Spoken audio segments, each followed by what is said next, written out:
All right. Offensive and defensive letter grades. Gonna start with offense.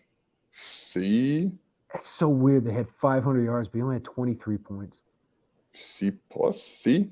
I feel like a C is Yeah, and fine. it's a game you wanted a B plus or an A against Florida Atlantic, right? So, offensive line, I think, really drags that down. Some drops, the penalty, wiping out a touchdown.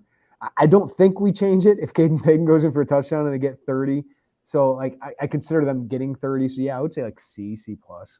Yeah, I think that's fair, and because it should have been more, right? It's just I still have these notes, and it just drives at 3 and outs. I mean, it just drives that nothing worked at all, and that's Just concerning. turnovers, The like turnovers early in are drives getting in Florida concerning. Atlantic territory. How would you grade the defense?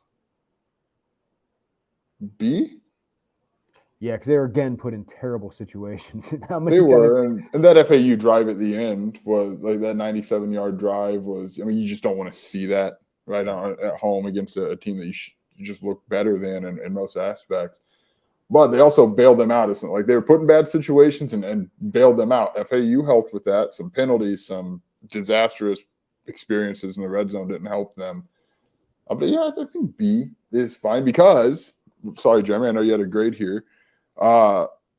LeJonte Wester is the guy that you have to cover, and the guy comes up with 13 catches for 137 yards and a touchdown. Is that Like guy going that to is lead the country in yards, like receiving yards? I mean, he's 3 straight 100-yard games. He's the only guy I watched on film. And McCammon came back, and he's a really good player. They're running back.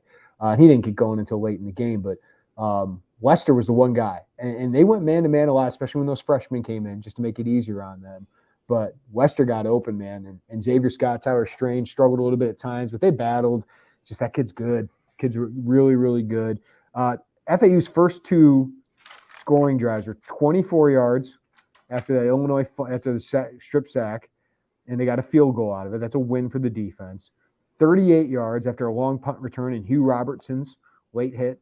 Hugh, tone it down there, buddy. Those, yeah, you don't want to give up that 19-yard touchdown to Wester, but that's not a terrible defensive performance given what they were given. And then they had 3 straight stops inside the red zone. So kudos to them. Turn the lights out on you, Joey? I don't know what happened. I've been kicked out of places before. You need to get up and change it. That's fine. You look good, though. Also, I do want to say, like, someone's talking about the third down defense. FAU was 6 of 17. We've seen late in the game. They were 2 of 10 at one point. It was late in the game, though. But, yeah, that was a bad drive. You can't give up a 90 – I mean, Hugh Robertson pins him at the 3, and you give up a 13-play, 97-yard drive. Not good. No, that punt should have been, for all intents and purposes, the end, right? Yeah. Yeah. All right.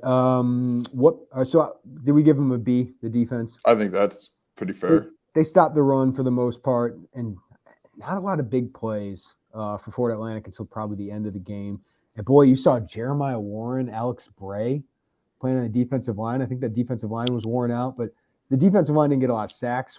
One of the Gabe Ackus sacks got wiped out because of a penalty.